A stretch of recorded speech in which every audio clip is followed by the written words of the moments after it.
자, 인사하고 시작하겠습니다. 안녕하세요. 폭염이 이어지고 있는데 안에는 또 시원하긴 하지만 또 냉방도 조심하시고요. 더위도 조심하시고 내년을 준비하는 그 이론 강의가 벌써 시작이 됐어요. 제가 노량진에서 가르친 지가 2008년부터였는데 1급은 2002년부터였고 근데 노량진은 시계가 너무 빨리 가요. 진짜 빨리 가요. 노량진 시계는 정말 빨라요. 제가 이제 공직 생활을 서울시 사회복지 공무원으로 7년을 했는데 그 7년이 노량진이나 수험가에서 학생들을 가르친 거의 한 20여 년보다 그 7년이 더 길게 느껴지거든요. 그만큼 시간이 빨리 가더라고요. 1월 되면은 12월 오고 1월 되면 12월 오고 또 7월에 이론 강의가 시작되면 금방 내년에 시험 시즌이 와요. 그래서 여러분들이 꼭 기억할 거는 내년이 정말 금방 온다. 내년이 정말 금방 온다. 그래서 지금은 실감이 안 나죠. 근데 여러분들이 이제 조금만 지나가면은 와 진짜 이러다가 내년 오고 내년 오면 시험 오고 이렇게 빨리 가는구나를 체감하실 거예요. 체감. 정말 수험가의 시간은 너무 빨리 갑니다. 그래서 오늘 그 1교시가 제가 하는 모든 수업 중에서 가장 오리엔테이션이 긴 수업이에요. 왜냐하면 가장 중요한 수업이고 시작이고 그렇기 때문에 이 오리엔테이션은 따로 이제 무료 강의로 유튜브에도 올려드릴 거거든요. 그래서 여러분들이 뭔가 좀 해이해지거나 뭔가 좀 이제 좀 사람이라는 게 망각의 동물이니까 선생님이 그때 해줬던 정말 중요한 조언들이 있는데 까먹게 돼 있거든요. 그러면 여러분들이 유튜브에서 이 영상을 또 보고 쉬는 시간에 봐도 좋고 그렇게 하세요. 한 번에 모든 걸 가져가는 교육은 없거든요. 그래서 반복이라는 게 필요한데 그래서 단순히 이제 이론 강의에 대한 오리엔테이션만 하는 게 아니라 어떻게 하면은 사회복지학 개론을 100점을 받을 수 있는가, 100점 받은 사람들은 어떻게 100점을 받았나 이런 거에 대해서 제가 또 조언을 하는 과정이 있거든요. 그래서 상당히 중요한 오리엔테이션입니다. 그래서 앞으로 다른 수업을 개강할 때는 오리엔테이션이 상당히 짧습니다. 근데 이 이론 수업만 길어요. 그래서 이제 2교시부터는 열심히 진도를 나갈 거고요. 1교시는 정말 중요한 오리엔테이션과 100점 받는 방법 나올 겁니다. 일단 최근에 제가 방문각에서 합격 커리큘럼을 촬영을 다 했어요. 제가 상당히 일찍 했거든요. 그래서 여기 보시면은 방문각 공무원 홈페이지 들어오시면 이렇게 동영상이 있잖아요. 동영상이 있는데 이 동영상 쭉 내려오다 보면 이제 최신선으로기 때문에 먼저 촬영하신 분들께 밑으로 내려와야 돼요. 그래서 제가 좀 촬영을 일찍 해서 저는 아래쪽에 있어요. 그래서 어대운 사회복지학 합격 커리큘럼에서 이제 이번 이론 수업부터 마지막 강의까지 제 커리에 대해서 하나 설명해 주는 게 있어요. 한 30분 정도 되거든요. 그래서 아직 못 보신 분들이 계시면 확인을 하세요. 그래서 이제 이거를 보면 되는데 항상 이거 안 보고 또 따로 또 무슨 수업을 어떻게 하는지 언제 하는지 물어보시는 분들이 항상 계시거든요. 그래서 혹시 안 보신 분들이 계시면 요거를 클릭해서 짬날 때 보시면 좋겠고요. 그 다음에 지난주에는 이제 그 내년 대비 합격 전략 설명회를 했습니다. 합격 전략 설명회를 1시간 반 했고 이번에는 1시간 반을 제가 오롯이 했습니다. 다 저 혼자 이제 다 했어요. 그래서 단순히 뭐 맨날 하는 그 식상한 설명회가 아니라 이번에는 좀 특이한 상황에서 우리가 공부를 시작하는 거잖아요. 3년 만에 정권이 조기에 교체되는 그런 상황에서 학생들이 궁금해하는 거는 내가 응시하는 직렬에 채용 전망이 어떻게 되는가. 나는 뭐 보호직인데 보호직 좀 많이 뽑을까. 뭐 올해 남자 같은 경우에는 보호직 시험 역사상 가장 적게 39명을 뽑았는데 아이고야 보호직은 왜 이렇게 적게 뽑아. 이런 거 있죠. 여자도 물론 적게 뽑았지만은 여자는 올해가 최저는 아니었거든요. 남자는 올해가 역사상 최저 인원이었어요. 최소 인원이었습니다.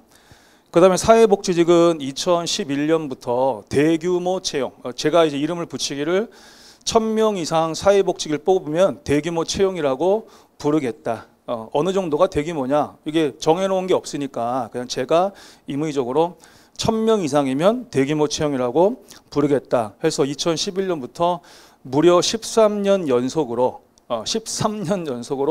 1000명 이상의 대규모 채용을 이어왔고 그 중에는 4000명 이상을 한 해에 뽑은 적도 있어요.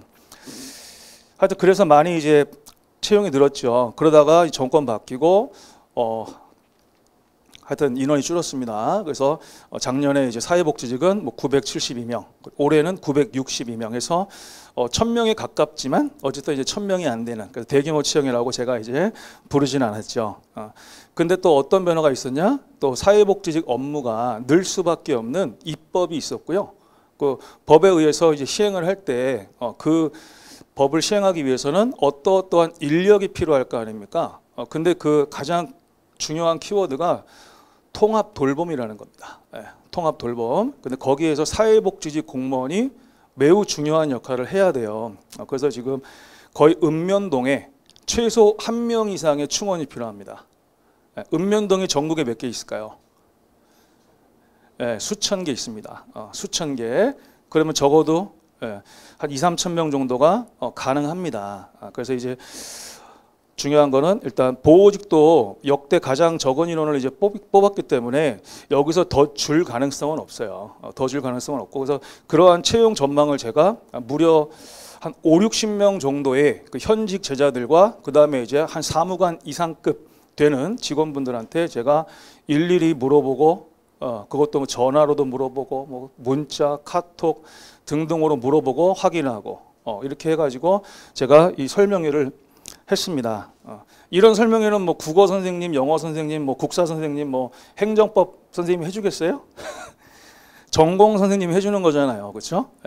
그래서 뭐 돈은 이제 뭐 다른 과목 선생님들이 더 많이 벌더라도 여러분들을 실제로 이런 것까지 챙겨주는 건 전공 선생님밖에 없어요. 그리고 전공 선생님들 중에서도 이렇게 막 현직에 있는 뭐 5, 60명 이상의 공무원들한테 일일이 연락을 취해서 하나하나 알아보고, 그래서 여러 가지 이야기들을 전달을 해주고 했거든요. 근데 제가 이제 감사한 거는 2008년부터 강의를 했는데 그게 보호직 1기예요. 사회복지직은 87년부터 뽑았거든요. 87년부터. 그러다가 이제 2000년에 일반직 공무원이 됐어요. 사회복지직은. 그렇게 이제 전환이 됐는데, 어쨌든 저는 공무원 강의를 2008년부터 했는데 그때 사회복지 보호직이 같이 있었는데, 너무나도 우연치 않게 그때가 보호직 1기 제자였어요. 1기 제자부터 제 제자들이 전국에 있어요. 전국에. 사회복지직은 이미 그 전부터 있고, 그래서 오랜만에 연락을 취한 제자들 중에는 거의 10년 만에 연락을 취한 제자들도 있어요. 요번에 여러분들에게 정보를 주기 위해서. 수험생들은 많이 뽑는 걸 좋아하잖아요. 그렇죠? 많이 뽑는 걸. 그래서 정보를 주기 위해서 많이 알아봤는데 그렇게 10여 년 만에 연락을 한 제자들이 전부 다 비슷하게 하는 말이 선생님 연락 자주 못 드려서 죄송합니다예요.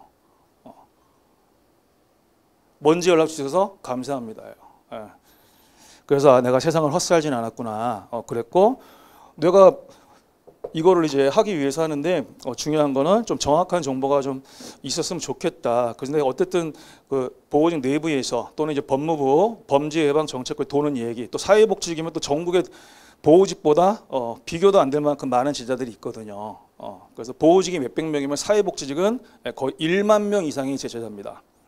1만 명 이상이. 그렇기 때문에 정보를 여러 가지로 많이 얻어서 여기서 얘기를 했습니다. 그래서 이거 설명의 영상도 혹시 안 들어봤다. 여기에는 단순히 채용 정보만 있는 게 아니라 학습하는 방법, 공부하는 방법, 그리고 수많은 100점 맞은 학생들의 수기가 있습니다. 그 수기를 통해서 이 많은 100점자들이 공통적으로 하고 있는 말이 뭐야?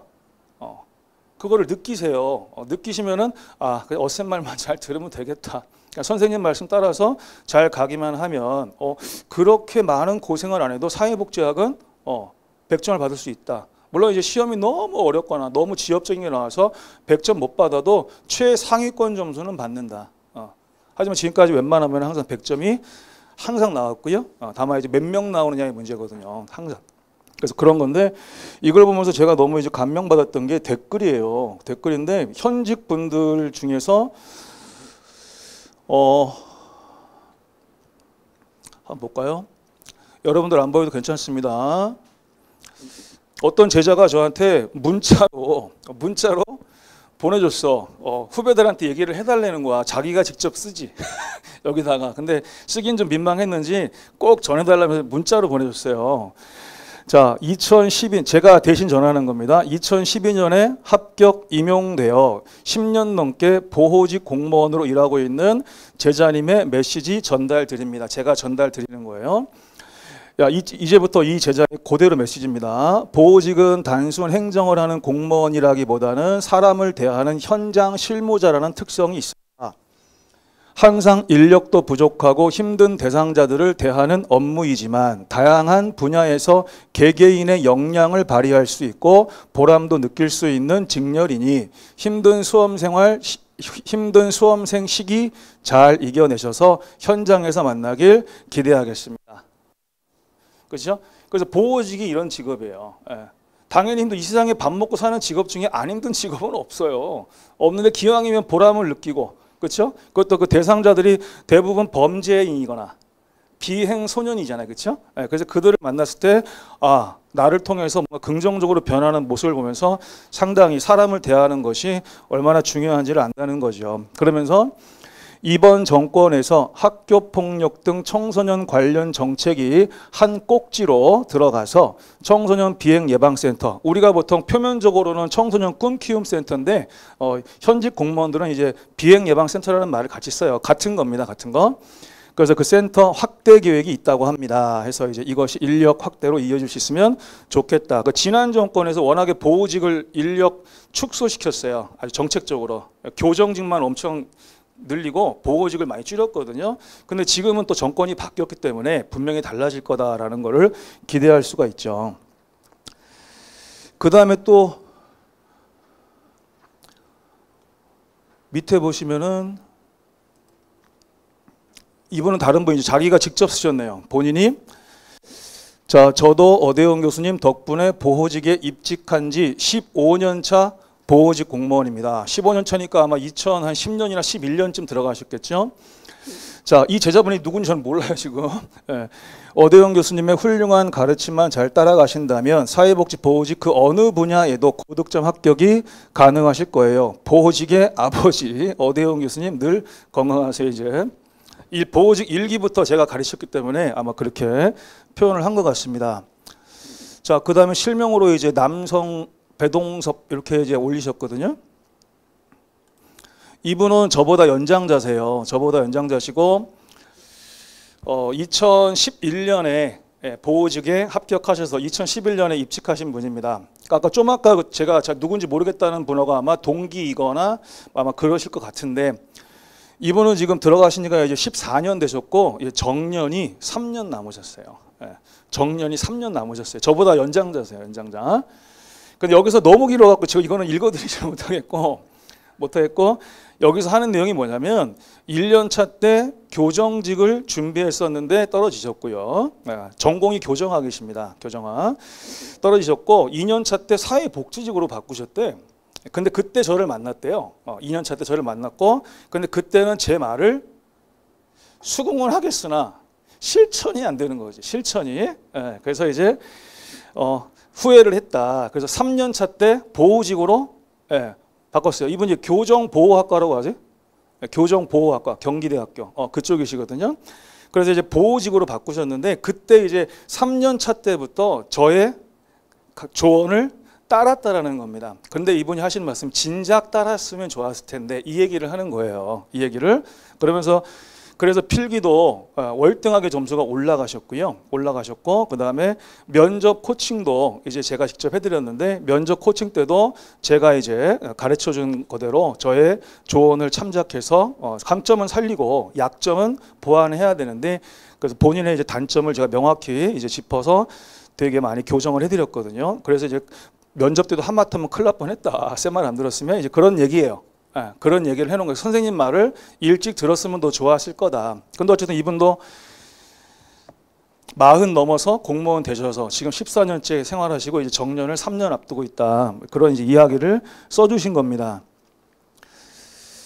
그 다음에 사회복지직이 대부분 많고요. 사회복지직은 뭐 넘어갈게 너무 많아서 너무 많고 그 다음에 또 볼까요? 또 보호직이에요. 자, 보호직은 워낙에 그 소수직렬이라서 제가 보호직을 좀 더 합니다. 선생님 밑에서 공부하던 날이 엊그제 같은데 보호직 공무원으로 임용된 지 벌써 15년. 지금 아까도 15년. 비슷한 기수 같아요. 전부 다. 두말 필요 없습니다. 어대원 선생님만 믿고 가시면 사회복지학은 효자 과목이 될 거다. 보호직 들어오실 후배님들 날 더운데 건강 챙겨라. 뭐 이렇게 쓰셨고요. 내가 이걸 굳이 왜 읽고 앉아있냐. 여러분들에게 메시지를 주기 위해서겠죠. 자, 요분은 사회복지직이네요. 사회복지직인데 최근이라서 한번 볼게요. 2022년 12월 겨울에 설명회 듣고 바로 방문각오로 결정했다. 근데 사회복지학 100점을 받고 최종적으로 합격해서 얼마나 기뻤는지 해서 어쌤 말씀만 듣고 따라가면 무조건 취업에 대해서 작년에 이제 사회복지학개론 100점 받고 경기도 이제 광명시에 합격해서 일하고 있는 제자입니다. 첫 해는 안타깝게 떨어졌지만 기간이 너무 짧았고요. 그 다음에 다시 이제 해가지고 사회복지학 100점으로 평균 88점으로 합격한 그런 제자로 기억합니다. 자, 이것도 보호직인데 보호직 입직한 지가 10년도 훨씬 지났다. 가끔 동기들과 아직도 어쌤 얘기를 할 만큼 합격할 때 큰 도움을 주셨다. 어쌤 강의 듣고 많은 시간 투자 안 했음에도 그 당시 사회복지학을 한 개만 틀리고 가로 열고 나머지 과목은 유유 평균을 확 높여준. 그러니까 사회복지가 95점 나왔으니까 평균 점수를 올리는데 기여했다. 그래서 저는 어쌤 공무원 강의 그리고 1급 교재로 한 해는 1급에 합격했고 다음 해에는 보호직에 합격을 했대요. 그래서 보호직 전망도 이 영상에서 보호직 전망도 이야기해 주셨는데 일이 힘들고 만성적인 인력 부족 모두 맞는 말이지만 그걸 뛰어넘는 매력이 있습니다. 아이들을 변화시킬 수 있고 실제로 그 변화를 지켜보고 한 사람의 인생에 내가 작지만 긍정적인 영향을 줄 수 있는 직렬은 잘 없으니까요. 보호직 준비하는 모든 분들 파이팅. 이렇게 여기 보호직 준비하시는 분들 손 들어볼까요? 오케이. 자, 좋습니다. 자, 하나만 더 보겠습니다. 보호직. 이 제자는 2008년 11월에 그 이론 강의 때 방문각으로 처음 온 제자입니다. 그러니까 제 첫 해 마지막 이론 수업 때 제자예요. 2008년 11월. 그때 왔고 이 친구는 법학을 전공했습니다. 자, 보세요. 사회복지학 비전공자 출신 공무원 시험 장수생으로 힘들어 하다가 어대원 선생님 뵌지 6개월 만에 6개월이니까 11, 12, 1, 2, 3, 4 이렇게 되는 거죠. 국가직이 4월이니까 6개월 만에 사회복지학 100점을 맞고 공무원으로 임용되어 근무 중이랍니다. 좌고우면하지 말고 어대원 선생님 강의 교재 내용을 머릿속에 사진을 찍어 놓겠다는 각오로 최대한 반복하셔라. 선생님은 최적의 효율성, 제가 추구하는 건 효율성입니다. 시간 낭비 안 하고 고득점 받는 거예요. 그래서 수험생의 시행착오를 줄여준다. 전공 과목은 수험생활 4년을 넘게 해도 100점이 안 되는데 이 학생은 전공이 법학이에요. 법학. 이 당시 보호직의 과목 중에 하나가 형사소송법이었고요. 이 당시 지금은 형사정책이지만 그래서 법학이고 성균관대 법대를 졸업했어요. 그 성균관대 법대면 이제 우리나라에서 상위 0.8% 안에 들어갈 정도의 상위 클래스라고 합니다. 그 정도래요. 근데도 보호직 시험에서 형사소송법을 100점 못 받았다는 얘기입니다. 그럼에도 근데 사회복지학은 저를 만나 6개월 만에 100점 받았다라는 거죠. 그래서 이 전공인 사회복지학을 6개월 만에 100점을 만들어 주셨으니 증명이 되었다고 생각한다. 그렇죠? 그래서 힘든 수험생활 최대한 줄여서 잘해라 이런 얘기를 했습니다. 그래서 여러분들이 지난주에 촬영한 건데 여기에 상당히 많은 그런 조언들이 있으니까 이거를 꼭 보시면 좋겠다. 못 보신 분들 말이에요. 못 보신 분들. 자, 그럼 OT 자료 받으셨죠? 자, 1교시 OT는 좀 여유 있게 합니다. 그 다음 시간부터 엄청 열심히 진도를 나갈 거예요. 자, 오늘부터 해서 2달 동안 갈 거고요. 수업 시간은 될 수 있으면 6시 반이 넘지 않게, 6시 반이 넘지 않게 끝낼 겁니다. 저는 이제 웬만하면 이제 보강을 저는 하지 않습니다. 보강을 한다는 건 선생님이 정해진 시간을 초과해 버리는 거잖아요. 다만 이제 그럴 수는 있어요. 여러분들이 간혹 가다가 너무 포커 페이스. 그래서 이해를 못하는 표정인 건가, 아니면 그냥 표정이 원래 없는 건가, 애매할 때가 있죠. 나는 열심히 수업을 하는데 보통 이제 어느 정도 알아먹으면 보통 이렇게 리액션이 잔잔하게라도 있거든요. 근데 뭐야 이런 표정이 있어 가끔. 그러면 제가 막 지나갈 수는 없잖아요. 그렇죠? 저 혼자 일방적으로 할 수는 없잖아. 그러니까 제가 아무리 오랫동안 가르쳐 왔어도 또 사람이 바뀌면은 이걸 못 알아먹는단 말이야? 그럴 수 있어. 사람이 달라지면. 그렇죠? 그래서 제가 이제 또 설명을 바꿔서 해볼 수도 있고 그렇거든요. 그래서 이제 될 수 있으면은 여러분들이 알아듣겠으면 알아듣겠는 액션을 취해 주시고, 살짝이라도. 알았죠? 액션 더 크면 좋고, 그렇게 해주세요. 그래서 그러면 시업이 늦어지잖아. 너무 다 포커 페이스면 수업이 늦어지죠?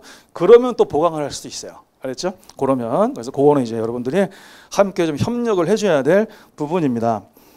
자, 이 강의의 목적.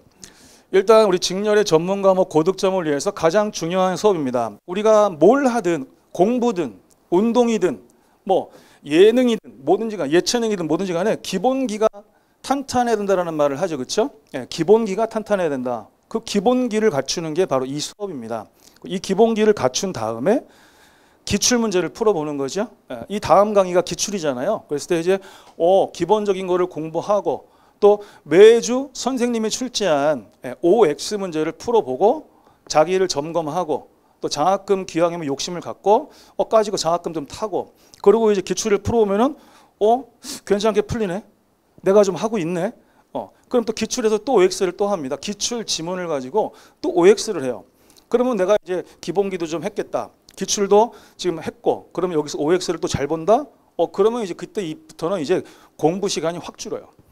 확 주는데 이상하게 조금만 복습해도 머리에서 별로 휘발이 안 돼요. 너무 기분이 좋습니다. 그 쾌감을 좀 느껴보시라는 거예요. 알았죠? 그래서 분명히 복습 시간이 줄었음에도 불구하고 왜 이렇게 머리에서 잘 안 빠져나가지? 가끔 가다가 회독해줘도 기억이 금방금방 살아나는데, 이 기쁨을 느끼셔야 돼. 그러다 보면 다른 과목, 암기 과목에도 영향을 긍정적으로 줍니다. 대표적으로 한국사, 그 다음에 행정법, 형사정책, 이런 과목에 긍정적인 영향을 줄 겁니다. 그래서 얘네들도 이렇게 복습하면 되겠구나, 이거를 배우셔야 돼. 일단 저는 이미 2008년부터 중요도에 따라서 휴먼 별표를 5단계로 구분해주고 있어요. 그래서 별표가 없는 게 있고요, 별표가 하나, 별표가 2개, 별표 3개, 별표 3개 플러스. 여러분들이 이따가 체크할 때 숫자로 해도 됩니다. 0, 1, 2, 3, 4. 여러분들 편하신 대로 여러분들은 책에다 체크해 놓은, 이거는 수업을 듣는 학생들에게만 알려주는 꿀팁입니다. 알았죠? 수업을 듣는 학생들은 그만큼 비용을 투자하는 거기 때문에 수업을 듣는 학생들을 위해서만, 곧 이론 강의에서만, 딱 이 강의에서만 제가 기본서에다가 별표를 체크하고요. 제가 누누이 강조할 거예요. 휴먼 별표 2개 이상은 무조건 맞아야 됩니다. 무조건 맞아야 돼요. 운이 좋으면 여기서만 20문제가 다 나올 때도 있어요.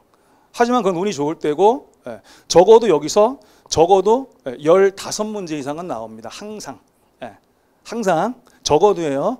평균적으로는 여기서 보통 17, 18문제가 항상 나오고 있어요. 운이 좋으면 여기서 20문제가 다 나오고요. 그래서 일단 공부의 우선순위죠. 우리가 뭘 공부하든 일단 암기 과목이라는 거는 모든 파트가 있어도 어느 파트만 따로 공부할 수 있는 게 암기 파트의 특징이잖아. 그래서 영어면은 단어를 모르는데 문법을 어떻게 하고, 단어 문법을 모르는데 독해를 어떻게 해요. 그죠? 다 연계돼 있잖아요. 연계. 그렇죠? 기왕이면 단어도 많이 알고 문법도 기왕이면 정확히 알면은 그만큼 구조 독해도 잘할 수 있고 막 그럴 거 아닙니까? 연계돼 있죠. 난 독해만 할 거야, 이게 말이 돼? 말이 안 되잖아. 그 안에 있는 단어를 알아야 될 거 아니야. 구조를 알아야 될 거 아니야. 예를 들어서 언어는 그렇단 말이에요. 근데 암기 과목은 예를 들어서 나는 선사시대 포기할래. 선사시대 안 해. 예를 들어서 말이에요. 그러면 선사시대를 모른다고 해서 삼국시대 공부 못합니까? 그건 아니란 말이에요. 암기 과목은 그렇다고요. 그렇죠? 자, 그랬을 때 여러분들이 복습할 때 나는 좀 더 효율적으로 하고 싶다 그러면 복습할 때 얘 먼저 해도 돼요. 얘가 먼저 내가 장기 기억화되고 이렇게 가도 된다고. 항상 그냥 무조건 깨알같이 순서대로라고 생각하지 말라고. 오늘 수업한 범위에도 얘네들이 나뉠 거 아닙니까? 그러면 나는 오늘 복습할 때 그냥 책 순서대로 할 수도 있는데 나는 그냥 한번 휴먼 별표 3개 플러스 먼저 복습, 그 다음에 3개짜리 복습, 2개짜리 복습, 1개짜리 복습 이렇게 된다고. 알았죠? 그리고 또 복습할 때 항상 제가 이제 조언하는 게 뭐냐면, 자, 오늘하고 내일 수업하죠. 그 다음에 다음 주 수요일에는 오늘 내일 수업한 거를 가지고 OX 40문제를 봐요. 1교시에 OX 40문제를 보는데, 그럼 여러분들이 이제 기왕이면 잘 보고 싶잖아. 그러면 이제 오늘 저녁에 간단하게 복습하고 내일 중에 이제 천천히 좀 복습 한번 하고 그 다음에 주중에 몇 회독을 하고 다음 수요일에 올 거냐예요. 그랬을 때 이론서만 계속 보는 것도 나쁘지 않지만 이론서에 해당되는 파트가 핵심 요약 노트에도 있죠. 그러면 한 번은 이론서의 긴 거를 빠르게 통독하고요. 그러니까 한 번은 핵심 요약 노트에 있는 부분을 조금 정독해서요. 왜? 핵심 요약은 모여 있지. 모여 있으니까 좀 천천히 읽어도 괜찮아. 왜? 페이지가 너무 적어. 너무 적어요. 그래서 기본서는 지금 제가 지금 여기 2권에 있는 그 알찬 부록이 있거든요. 1권은 다 교재 원고고 2권은 교재 원고에다가 뒷부분이 알찬 부록이라 그래서 뭐 출제 경향표하고 시험 응시 현황표 이런 게 있어요. 걔네들은 공부하는 건 아니잖아요. 그래서 다 해봤자 650페이지가 안 됩니다. 다 해봤자. 근데 어쨌든 650페이지가 안 되지만 그럼에도 불구하고 기본서는 왠지 펼쳐져 있잖아. 이렇게. 그죠? 그 책을 자꾸 넘겨야 되고. 근데 그런 것들이 핵심 요약은 다 정리가 되어 있거든요. 그래서 진도를 하루 나가도 핵심 요약으로는 몇 페이지가 안 돼요. 몇 페이지가. 보기가 되게 부담이 없단 말이야. 그렇게 해서 한 번은 이론서를 빠르게 통독하고 또 한 번은 또 핵심 요약들을 좀 천천히 읽어보고 그러면 시간을 많이 안 쓰는데도 머리에 많이 저장이 된단 말이죠. 어차피 공무원 시험은 시험 당일에 누가 더 머리에 많이 저장되어 있는가 이 싸움이잖아요. 그렇죠? 누가 더 많이 외워왔느냐 이런 거잖아요. 자, 그래서 5단계로 한다. 일단 절대로 2개 이상은 틀리면 안 된다. 2개 이상을 틀리면 안 된다는 건 선생님은 실제 시험보다 문제를 조금 더 어렵게 낼 수 있는 사람입니다. 학원 선생님들은 객관식 문제를 내는 거에 전문가들이에요. 그렇기 때문에 대학 교수님들보다 객관식 문제를 더 어렵게 낼 수 있는 그런 사람들이에요. 그래서 훈련을 하잖아요. 그렇게 해서 휴먼 별표 2개 이상인데 중요한 내용을 좀 어렵게도 내가 한번 풀어봐야 된다.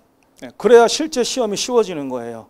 그게 제일 기분 좋은 거예요. 평소에는 좀 힘들었는데 시험 당일에 쉽게 느껴지는 거.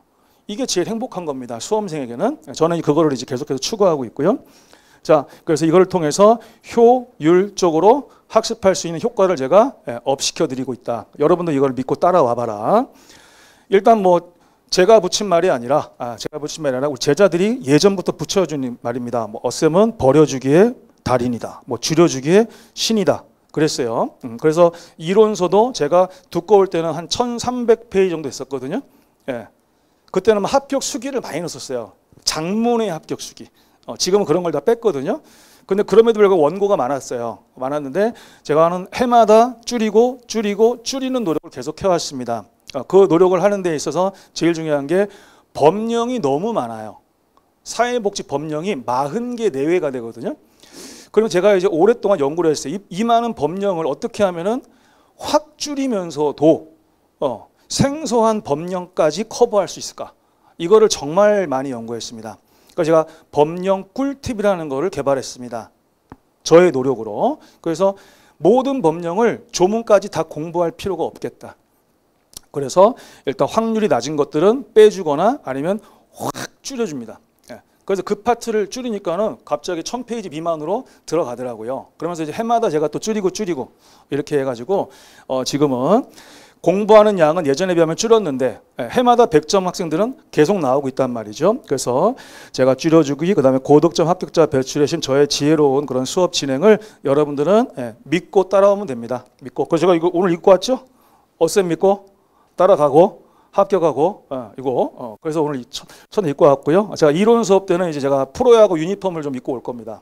우리 제자들이 선물해준 유니폼이 있어요. 10개 구단께. 그래서 선생님 왜 저러나 했는데 제자들이 선물해준 옷을 수업 때 한번 그냥 입고 오신다 이렇게 생각하면 됩니다. 선물 받은 순서대로 입고 올 거예요. 선물 받은 순서대로. 전국의 제자들이 선물해줬습니다. 그다음 제가 설명할 때 여러분들 눈높이에 최대한 맞춰서 합니다. 그래서 최대한 여러분들 이해시켜 가면서 할 거고, 또 중요한 건 반드시 외워야죠. 그렇죠? 사실은 거의 대부분이 암기예요. 사실 외워버리면 되는 게 대부분인데 그냥 외우면 너무 답답하고 막막하니까 최대한 이해가 필요한 거는 제가 이해를 시켜가면서 암기로 이어지게끔 이렇게 이제 가르쳐 드릴 거고요. 자, 객관식이라는 거는 정확히 알아야지만 답을 찾을 수 있는 문제도 있지만 신기하게도 정확하게 다 모르는데도 답이 나오는 문제가 있어요. 심지어는 사지선다인데 4개 중에서 1, 2, 3, 4 중에서 딱 하나만 정확히 알고 있었거든요. 근데 그게 답이야. 이런 운도 따라줄 수 있는 게 객관식이고요. 또 심지어는 전혀 모르겠는데도 통계학적으로 찍어서 맞을 수 있는 게 객관식이에요. 그러니까 제가 계속해서 객관식 학습 꿀팁을 가르쳐 드릴 겁니다. 이거를 잘 익혀놓으면 실제 시험장에서 여러분들이 보통 플러스 알파 몇 문제씩을 더 맞을 겁니다. 다른 과목에도 적용이 되거든요. 그래서 합격 시기에도 상당히 많습니다. 어쌤이 가르쳐준 꿀팁으로 찍었더니 100문제를 다 알면 좋지만 100문제 중에 모르는 문제 나오거든요. 그래서 찍었더니 다 맞았어요. 뭐 하나 빼고 다 맞았어요. 이런 수기가 많습니다. 지금까지 최고의 확률은 6개 찍어서 6개 맞은 거였습니다. 최고의 확률 6개 찍어서 6개 맞은 거였어요. 우리 공시에서는 1급은 9개 찍어서 8개 맞은 사람이 지금까지 최고의 확률이었어요. 그건 오지선다. 우리는 사지선다. 이랬어요. 그래서 맞다. 객관식은 몰라도 맞출 수 있는 게 객관식이야. 주관식이면 빵점인데 객관식은 아니야. 그냥 OMR 카드에 거기 정답에만 마킹되어 있으면 맞는 거거든. 그게 객관식이잖아. 그러기 위해서 또 법령 학습 꿀팁도 계속 제가 주입을 시켜드릴 겁니다. 이거가 무의식적으로 시험장에서 써먹을 수 있을 정도가 돼야 돼요. 알았죠? 왜냐면 시험장 가서 너무 긴장을 하게 되면은 선생님들의 조언이 생각이 안 날 수가 있어요. 왜? 자기만의 세계로 들어가거든요.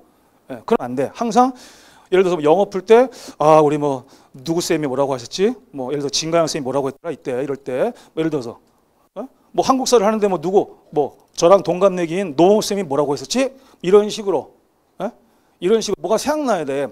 그리고 뭐 어쌤이 가르쳐준 객관식 꿀 때 이럴 때는 어떻게 찍으라 그랬지? 예를 들어서 법령 생성어 나왔어. 이럴 때는 어떻게 뭘 적용하라 그랬지?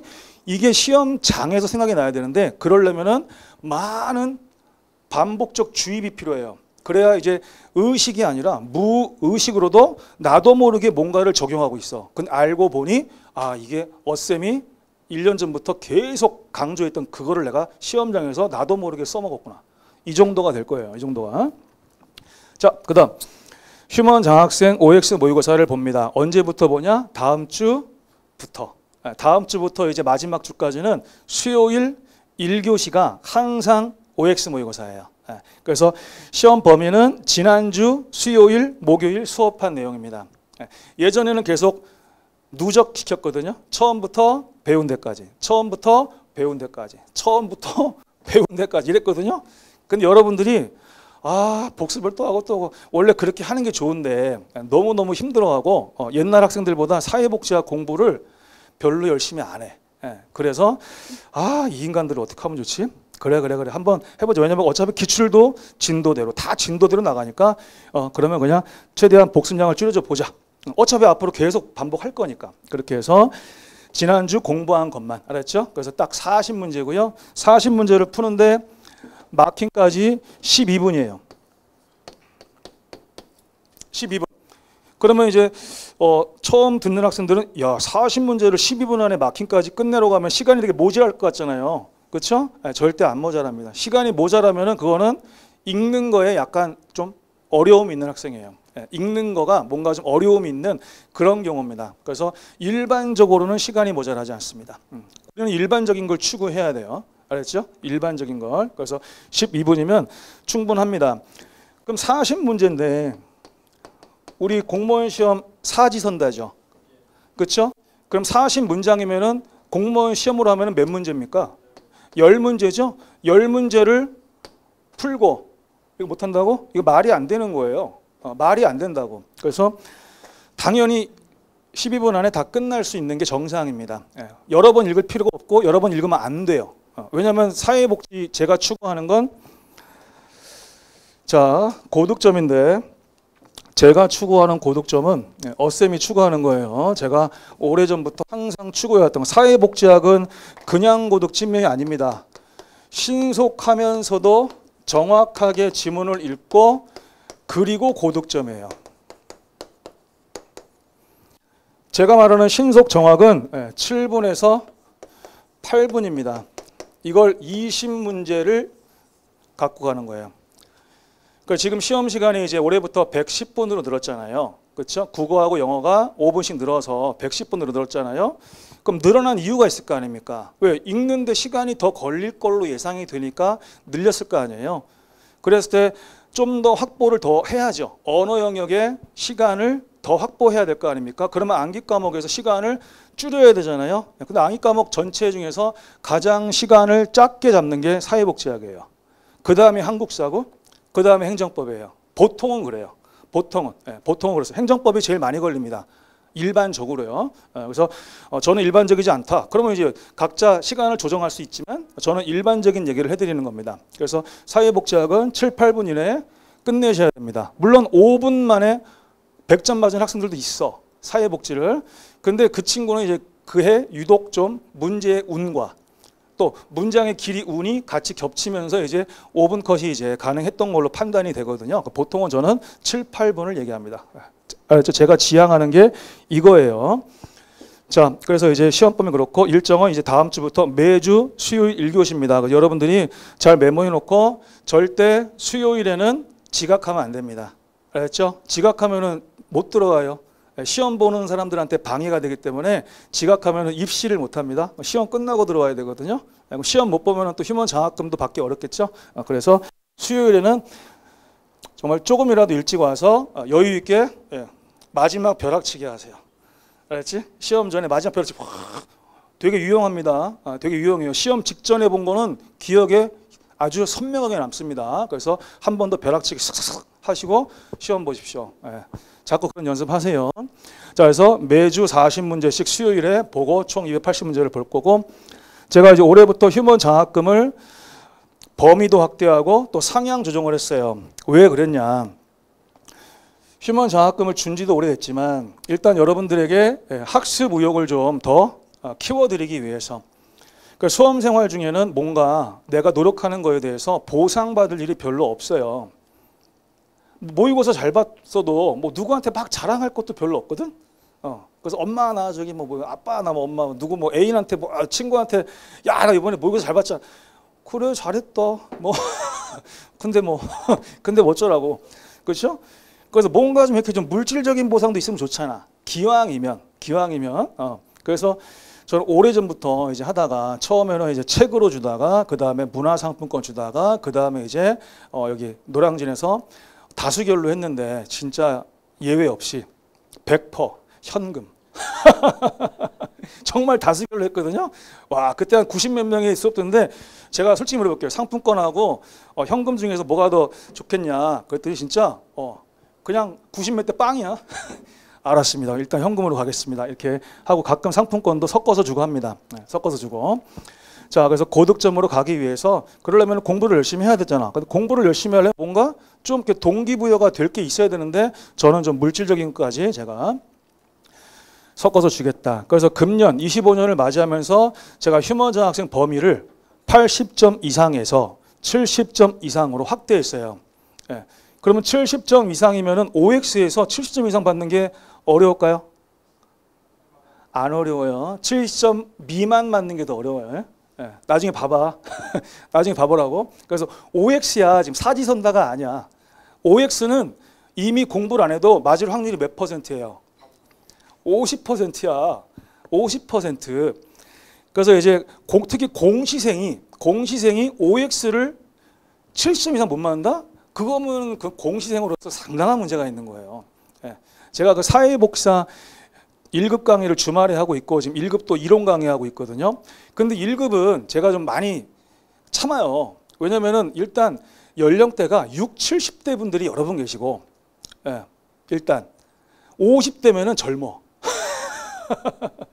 그래서 1급은 수강생이 20대에서 70대까지 있습니다. 예. 근데 연장자들이 많으시다 보니까 제가 최대한 맞춰드리거든요. 예, 최대한. 꾸벅꾸벅 주무셔 이렇게 막 듣다가 선생님 강의 너무 좋아요. 그러다가도 꾸벅꾸벅 졸아. 그러면 내가 이제 쿵 하면서 이제 막 또 깨워드리기도 하고 막 그래. 근데 그분들은 공부를 너무 오랜만에 하시거든요. 이런 시험 공부를. 그리고 OMR 마킹하는 거 있죠? 예, 막 속 터져, 속 터져. OMR 마킹하는 것도 막 속 터진다고. 너 저기 감독할 때 막 힘들지? 그지? 그거 다 가르쳐 드려야 되잖아. 이거 뭐 어떻게 하는 겨 이게 뭐요 이게 막 이러신단 말이에요. 그러니까 그분들은 또 이제 한 번 듣고 금방 까먹고 한 번 더 금방 까먹어. 단기 기억이 안 좋으시단 말이야. 알았죠? 노년기의 특성이에요. 예. 단기 기억이 많이 떨어집니다. 근데 여러분들은 아니야. 공무원은 20대에서 50대까지밖에 없어요. 그렇지? 그래서 이거를 70점 이상 받는 건 진짜 당연한 거고 이게 안 된다 그러면 공무원 수험에 대해서 다시 생각해 봐야 돼. 알았죠? 공무원 수험에 대해서 내가 수험 생활을 계속 하는 게 좋을까? 한번 생각해 보셔야 돼. 예. 진심으로 하는 말이에요. 저는 막 이렇게 가능성 없는 학생들 데리고도 그냥 계속 방문각 수강 신청할 거니까 끌고 가자. 이런 스타일은 아니에요. 저는 진짜 마음에 우러나면은 너는 수험 생활은 안 맞을 것 같다. 라고 조언해 줍니다. 그리고 어떤 학생들은 너는 9급보단 7급까지 플러스하거나 아니면 7급만 보는 게 나을 것 같다라고 제가 조언해 줍니다. 객관적으로. 자, 어쨌든 선생으로서 제가 그렇게 하고 있습니다. 그래서 전원이다. 장학금을 한번 욕심을 가지고 해봐라. 그래서 일단 7점 이상으로 했다. 왜? 지금 아직까지는 사회복지학의 중요성에 대한 인식이 부족하니까 학생들이 별로 수업도 잘 안 듣고 그 다음에 이제 복습도 잘 안 하고 그래서 제가 일단 좀 동기부여를 세게 하기 위해서 했습니다.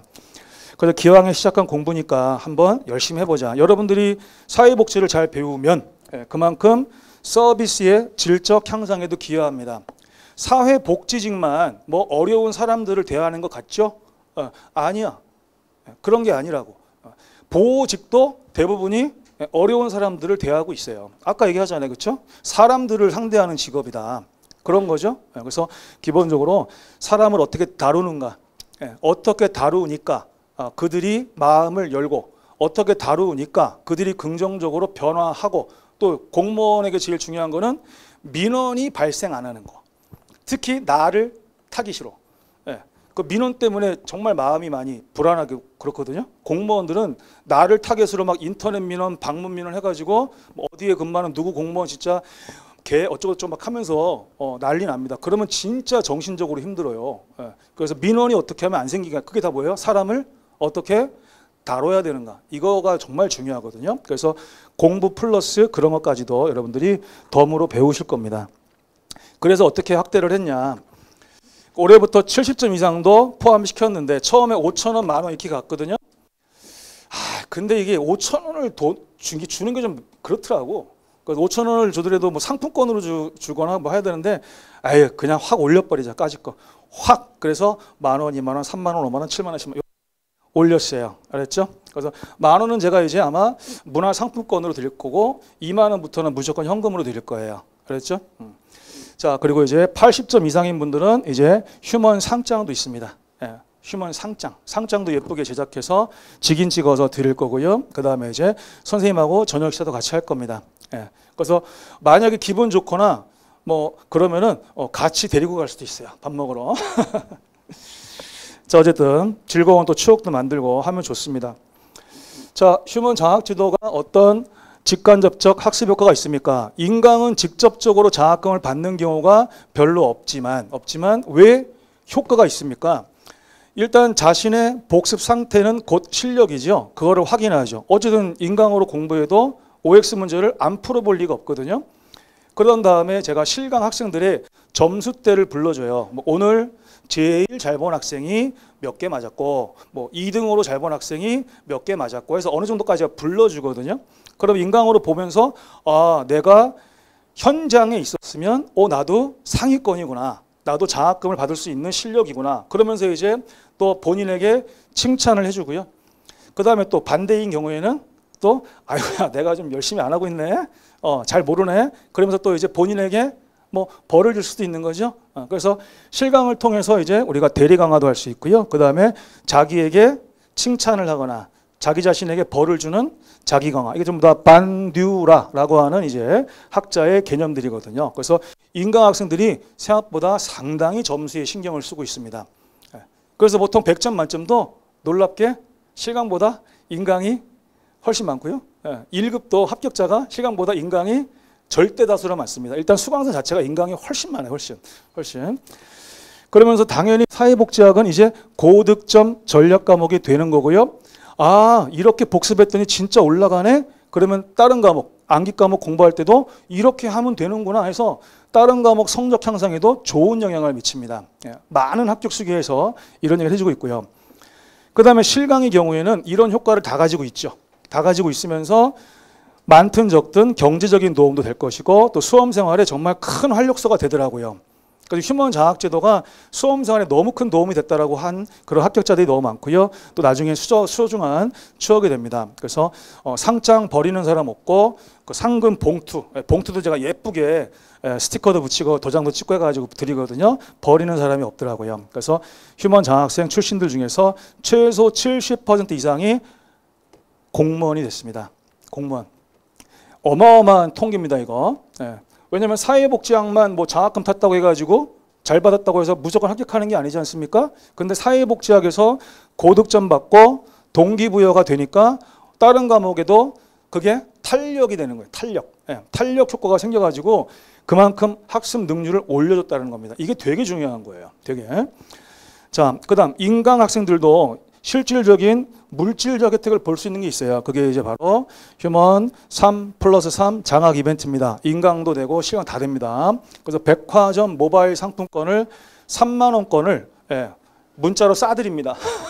문자로 싸드려요. 그래서 보호직 시험 보고 사회복지학을 85점 이상 받고 방문각에서 가채점 거를 보여주고서 간단한 소감을 쓰는 거예요. 뭐 수기가 대단한 게 아니라 간단한 소감 쓰는 거고요. 그러면 이제 3만 원의 모바일 상품권을 지급해드리고 사회복지직도 마찬가지고 그 다음에 또 최종 합격까지 했다. 그러면 합격 수기 쓰시면 또 3만 원의 모바일 상품권 이렇게 이제 드립니다. 그래서 요거는 인강 학생들도 똑같이 적용이 되는 거고요. 내년부터는 이제 90점 이상 올릴 거거든요. 그래서 올해가 이제 마지막 85점 이상이에요. 저는 이제는 좀 다시 옛날처럼 사회복지학을 중요하게 여기는 그러한 학생들이 늘어날 것이다라고 저는 예상을 하면서 일단 올해까지는 마지막으로 85점 이상으로 하도록 하겠습니다. 현재까지 제가 기록을 시작한 이래 장학금을 받은 누계 인원이 1,720명이고요. 지금까지 지급된 금액이 5,593만 원이 지급되고 있습니다. 자, 그 다음에 제가 노량진 강의를 시작한 게 2008년부터라고 했고요. 그 이후로 있었던 사회복지학 개론을 본 시험들입니다. 제가 이걸 다 카운트를 해봤는데 2008년까지는 지방직은 각 지역별로 시험을 봤기 때문에 이거는 빼고 다 이제 공식적으로 본 그러한 사회복지학 시험인데 이거를 다 해보니까 카운트했더니 50번이더라고요. 50회 시험이.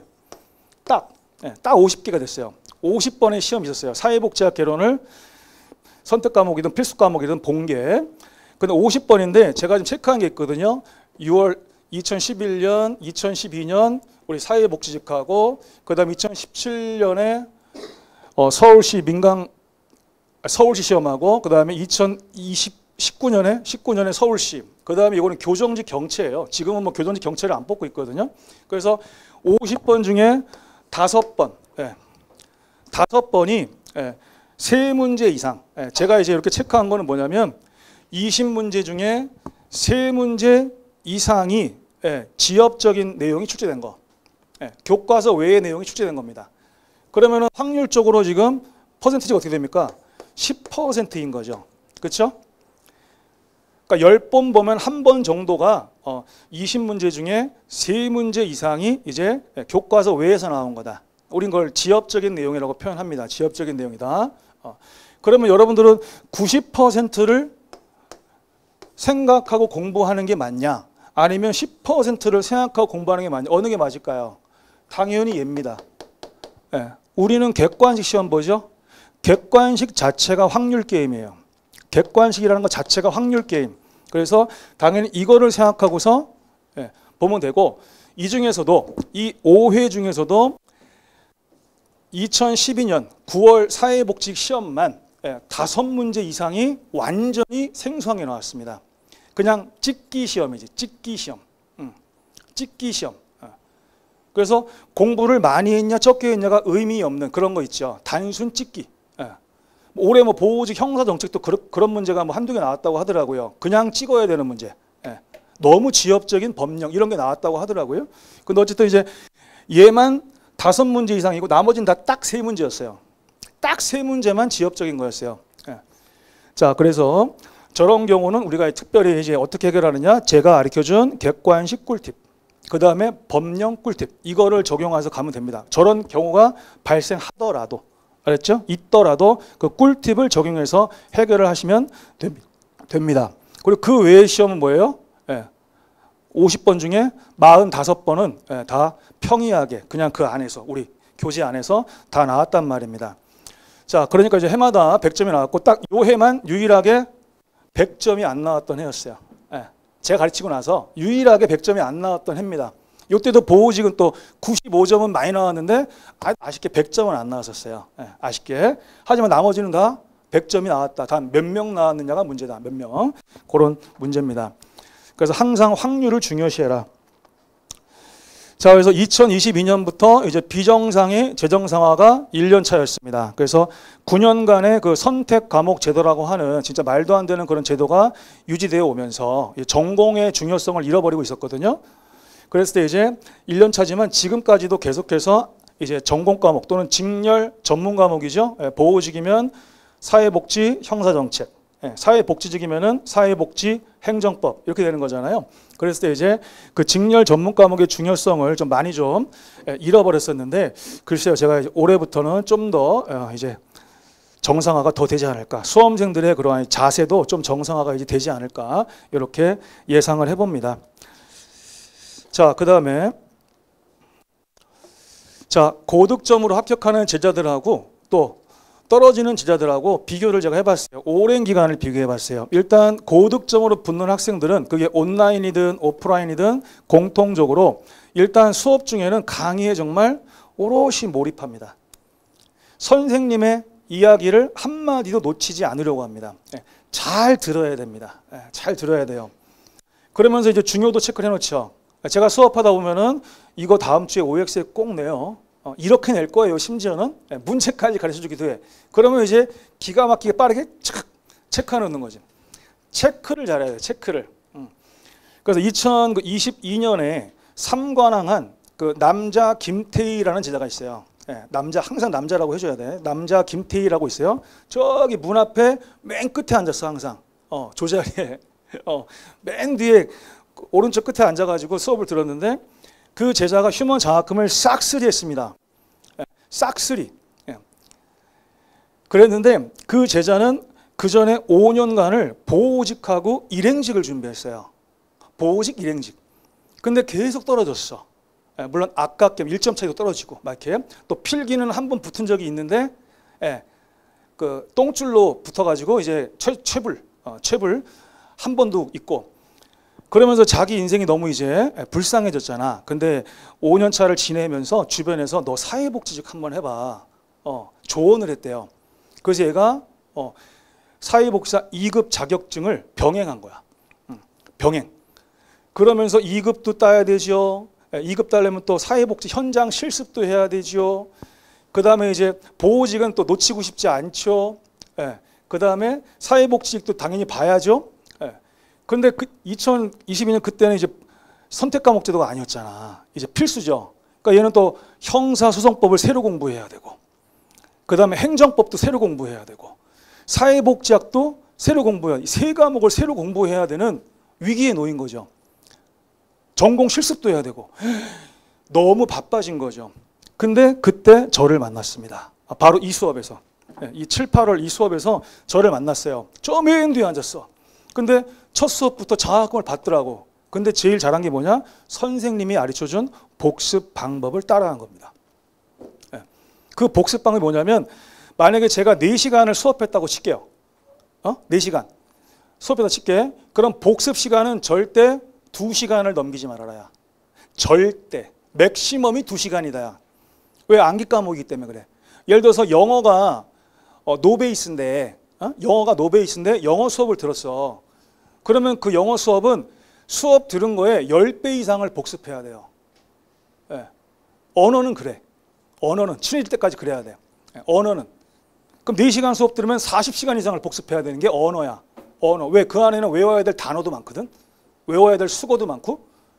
그게 언어라고. 언어. 물론 노베이스라서 그래요. 노베이스라서. 이미 영어 잘하는 사람한테는 이게 관여가 안 되고. 근데 사회복지는 생판 처음 봐도 괜찮아. 괜찮아. 어차피. 그래서 4시간 수업했으면 2시간 미만이어야 된다. 근데 그 친구는 30분을 썼답니다. 30분. 30분 복습했대. 어떻게? 선생님이 설명해 준 거, 중요하다고 체크해 놓은 거 위주로 빠르게 2회독. 30분 만에 빠르게 2회독. 쓱쓱쓱쓱 해서 그날 수업 들은 거에 중요한 내용들을 일단 머릿속에다가 최대한 임시 저장해 놓는 거예요. 그리고 다음 날 천천히 1회독. 천천히라는 건 좀 음미하면서. 하지만 진도 범위가 많지 않기 때문에 그렇게 부담이 안 돼요. 부담이 안 돼. 그렇게 하더라도 2시간 이내로. 알았죠? 이내로. 그 다음에 이제 그 다음 주 수요일에 모의고사 볼 거 아닙니까? 그럼 그때까지 내가 몇 회독을 더하고 모의고사를 볼 거냐는 여러분들이 알아서 판단해야지.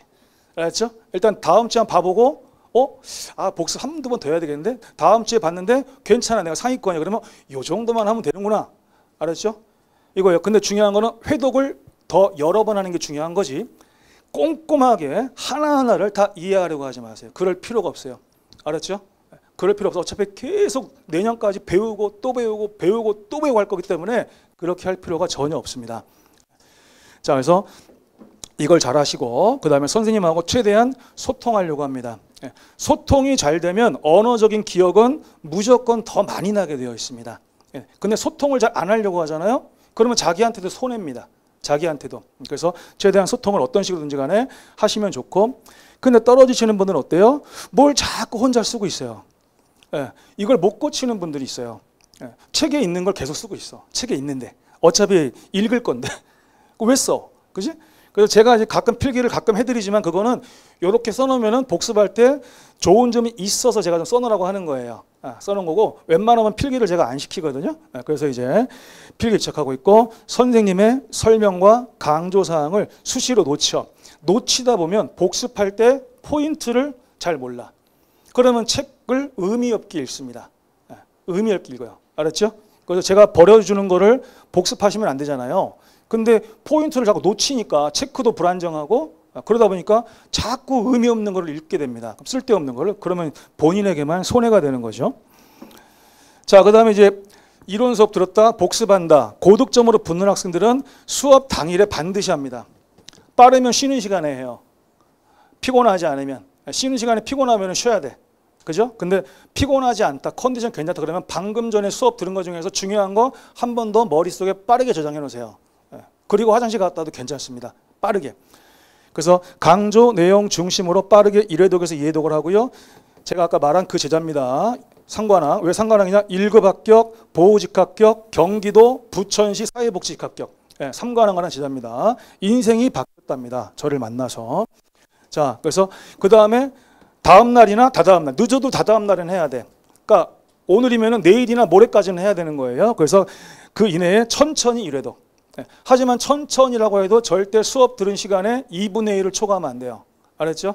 오늘 같으면 지금 1교시가 OT 아닙니까? 그러면 이제 2, 3, 4교시만 공부하죠? 그러면 3시간이라고 칠게. 쉬는 시간 그냥 포함해서 3시간이면 1시간 반 이상 복습하면 안 돼. 천천히 읽어도. 알았죠? 믿고 한번 해봐. 믿고 한번. 그리고 OX 모의고 전 다음 주 수요일 전에 빠르게 1, 2회 독을 더 해오세요. 알았죠? 빠르게. 그리고 또 시험 당일날 수요일날 좀 일찍 와서 벼락치기 한 번 더. 그리고 한번 봐봐. 벼락치기. 근데 떨어지는 분들은 어떡하냐? 복습을 자주 미루고요. 심한 경우에는 아예 안 합니다. 그럼 이건 수업 들은 게 의미가 없어요. 이거는 모든 과목의 공통사항이죠. 모든 내용을 공정하게 봅니다. 이 책 안에 있는 내용은 공정하게 보면 안 돼. 이 안에 어떤 것들은 수십 번 봐야 되고요. 어떤 것들은 몇 번만 보면 되고 어떤 거는 제가 한 번만 보세요라고 하고요. 어떤 것들은 보지 마세요라고 합니다. 알았죠? 네. 근데 공정하게 본다는 건 뭐야? 중요한 것과 중요하지 않은 것을 똑같이 본다는 얘기 아닙니까? 안 돼. 책은 절대 공정하게 보면 이 세상의 모든 책 알았죠? 네. 이 세상의 모든 책은 공정하게 보면 안 돼. 뭐 성경이나 불경은 모르겠는데 하여튼 이 세상의 모든 책은 공정하게 보면 안 돼. 더 많이 봐야 되는 데가 있고 더 적게 봐야 되는 데가 있는 거예요. 수험서는 안 봐도 되는 부분이 반드시 존재합니다. 수험서는. 모든 내용 이해하려고 하지 마세요. 어차피 시간이 가다 가면 자연스럽게 이해가 되는 거지 처음부터 이해를 하는 게 아니에요. 다회독은 안 되죠. 왜? 너무 이렇게 보니까 다회독이 안 되죠. 힘들어 죽지. 예. 그리고 기억에 남는 건 별로 없지. 예. 뭔가 고생을 하는 것 같은데 왜 내 머릿속에 저장된 게 별로 없지? 너무 마음이 안타깝습니다. 자, 휴먼 별표 3개 플러스면 제일 중요한 거죠. 고득점, 합격, 제자님들의 공통점은 무슨 내용들을 정확히 외웁니까? 중요한 내용들. 알았죠? 중요한 내용은 누가 정해줍니까? 각 과목의 선생님들. 여러분들이 듣는 각 과목의 선생님들이 정해주죠? 믿으셔야 돼. 알았지? 믿으셔야 돼. 자, 그래서 2022년, 23년 이게 지금 정상화되고 나서부터 한 거예요. 그전에도 많았어요. 왜 우리 제자님들 중에 고득점이 많냐? 일단은 중요한 내용을 꽉 잡는 거고요. 일단 중요한 거를 꽉 잡아. 휴먼 별표 2개 이상을 꽉 잡아. 그 다음에 조금씩 범위를 넓혀야 돼. 알았죠? 그래서 제가 별로 안 중요한 것들은 제가 문제를 많이 안 내요. 많이 안 낸다. 왜? 중요한 거를 꽉 잡아야 되는데 안 중요한 문제를 많이 내버리면 여러분이 또 복습할 때 혼동이 오죠. 그렇죠? 그래서 문제 수를 걔네들은 확 줄여드립니다. 그래서 조금씩 범위를 넓히는 게 효율적이죠. 그래서 제가 체계적인 커리큘럼을 짰고 끈질기게 제가 주입시킬 겁니다. 선생님 말 따라오게끔 주입시킬 거고 객관식 문제풀이 꿀팁 이것도 계속 주입시킵니다. 왜? 시험 당일 써먹어야 되니까. 못 써먹는 건 의미가 없잖아요. 그 다음 수업을 통해서 지속적이고 구체적으로 복습 조언도 계속 해드릴 거고요. 그 다음에 실강은 출석을 잘 하시되 웬만하면은 지각은 하지 말자. 결석은 뭐 안 되겠죠? 웬만하면 지각도 하지 말자. 조금이라도 일찍 와서 차분하게 수업 준비하자. 이거고 인강은 뭐예요? 강의를 들으려고 PC를 켜거나 노트북을 켜거나 스마트폰을 켰으면 바로 강의를 들어라. 딴짓하지 말고. 이게 너무너무 중요하죠. 자, 그래서 이제 우리 인강은 제가 관찰을 할 수는 없지만 우리 실강 학생들은 제가 관찰을 할 수가 있지 않습니까? 그럼 여러분들이 수업 태도도 좋고 출석도 성실하게 잘 하고 뭔가 잘 따라온다. 그러면 제가 수시로 뭐 간식도 돌리고요. 수시로 문구용품도 돌리고요. 그리고 이제 여러분들의 태도도 안 좋고 땡땡이도 많이 치고 다음 주에 OX 봤는데 성적도 개판이고 그러면 안 줘. 알았지? 저는 이쁜 놈 떡 하나 더 줍니다. 미운 놈 떡 하나 안 주고 이쁜 놈 떡 하나 더 줄 거예요. 알았죠? 수시로 제가 뭔가를 주려고 어저께도 와이프하고 마트를 가가지고 장을 보다가 이것도 수험생들 간식으로 줘야겠는데 이거 줘야겠는데 해서 막 이만큼 과자를 샀거든. 뭘 이렇게 자꾸 먹여? 애들이 열심히 따라오면 이쁘니까 주려고 했어요. 자. 잘하십시오. 그 다음에 휴먼 별표의 중요성이죠. 제가 2008년부터 정말 많은 연구를 해서 이 객관식 시험이다 보니까 어떻게 하면 효율적으로 공부를 시키지 진짜 고민해갖고 시작을 했는데 정말 수많은 합격 제자들과 수험생들을 통해서 이 높은 효율성을 증명했고 그 이후로 저의 이 휴먼 별표를 다른 방식이나 같은 방식으로 벤치마킹 하신 선생님들이 여러 분 계십니다. 물론 어센 거 따라했다고는 안 하는데 분명히 제 거 따라 한 거거든요. 그래서 이제 많이들 계시는데 그만큼 제 영향력이 있다라는 거겠죠. 그 다음에 이제 제가 이제 다음 카페라는 거를 이제 복지와 사람이라는 이름으로 합니다. 올해가 23주년이고 틀렸다. 틀렸어. 2003년에 오픈을 했습니다. 카페 가입을 할 때는 이제 왜 하라고 제가 말하냐면 시험이든 강의든 교재든 면접 특강이든 또는 뭐 개별 면접 코칭이든 저에 관한 주요 정보를 가장 빠르게 전달하는 게 카페예요. 예, 카페. 나중에 이제 필기 이제 붙을 때쯤 돼가지고 뭐 카페 가입하다가 쌤한테 개별 면접 코칭을 받고 싶었는데 카페를 늦게 가입했는데 벌써 마감이 돼버렸네. 예, 개별 면접 코칭은 카페에서만 비밀 댓글로 받거든요. 제가 선착순으로 이렇게 봤는데 나중에 후회하고 막 그런단 말이야. 자, 쌤의 다양한 조언들이 카페에 있고요. 예, 기출문제 해설도 카페에 제일 먼저 올리고요. 예, 여러분들은 또 이걸 통해서 이제 아까 3+3 백화점 모바일 상품권 그런 혜택도 받으실 거고요. 또 수험생들이 올리는 암기 도우미도 있는데 책에 있는 게 마음에 안 든다. 그럼 다른 수험생이 올린 암기 도우미를 보고서 마음에 드는 거를 막 자기 걸로 써먹는 그런 이제 또 분들도 많이 계시고요. 또 수험생들 간에도 서로 뭔가 나누고 격려하는 그런 분위기도 카페에서 존재합니다. 가입하실 때는 닉네임을 실명으로 하셔야 돼요. 만약에 어대훈이면 닉네임을 어대훈으로 하면 되거든요. 그런데 만약에 동명이인이 있죠. 어떤 이름은 동명이인이 열 몇 명도 있어요. 카페에. 지금 카페 회원이 2만 몇천 명이거든요. 근데 동명이인이 많은 경우에는 뭐 어대훈 1, 뭐 어대훈 합격, 뭐 어대훈 뭐 하트, 뭐 등등등 이름에다 뭘 붙이시면 돼. 알았죠? 이름에다가 뭘 붙여서 하십시오. 그래서 미리미리 가입해서 여기에는 유용한 수험 정보, 그 다음에 시험 공고 나자마자 바로 올립니다. 여러 가지 뭐 합격자 발표도 바로 올려드리고 그런 이제 가장 빠르게 올리는 곳이기 때문에 일단 가입을 해서 활용하죠. 그 다음에 이제 질문을 방문과 Q&A에 하셔도 되고요. 그 다음에 카페에 그 질문 앤드 답변 게시판이 있거든요. 거기다 하셔도 됩니다.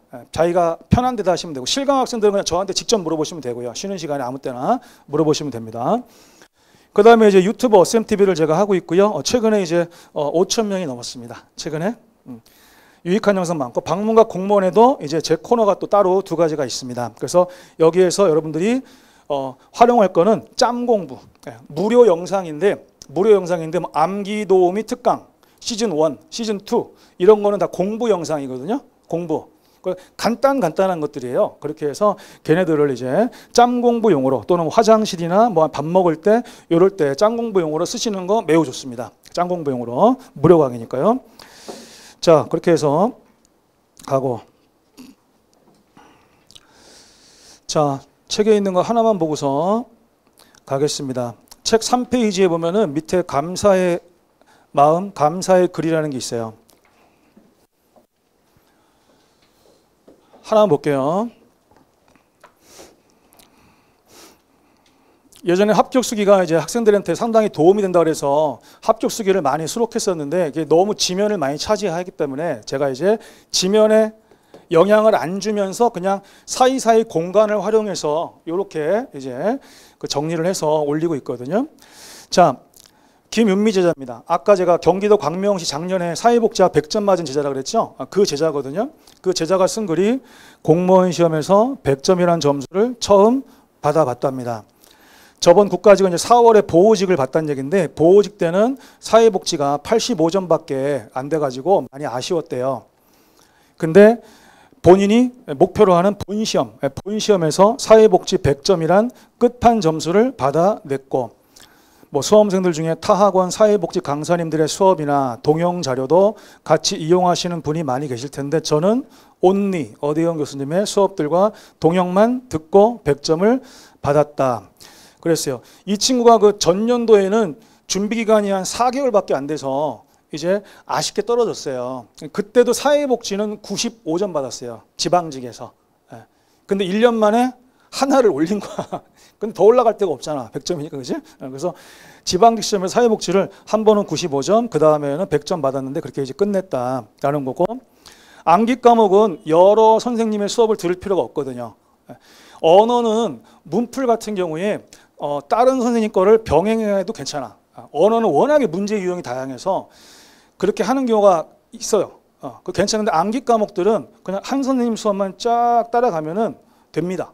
어차피 사회복지만 그런 게 아니에요. 다른 과목도 국사나 그 행정법도 마찬가지입니다. 그래서 한 선생님만 따라가고 언어는 이제 문풀의 경우에만 이제 다른 선생님의 출제의 어떤 패턴도 좀 내가 익혀보고 싶다. 그럴 때에는 문풀 정도나 아니면 문제집 정도 괜찮습니다.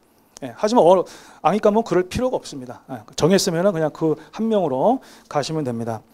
자, 1교시의 이 조언 잊어먹을 만 하면은 또 한 번씩 이제 유튜브에서 보시고요.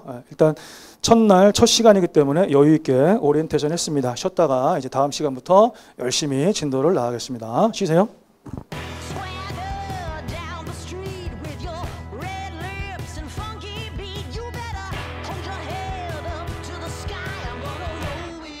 the day I die.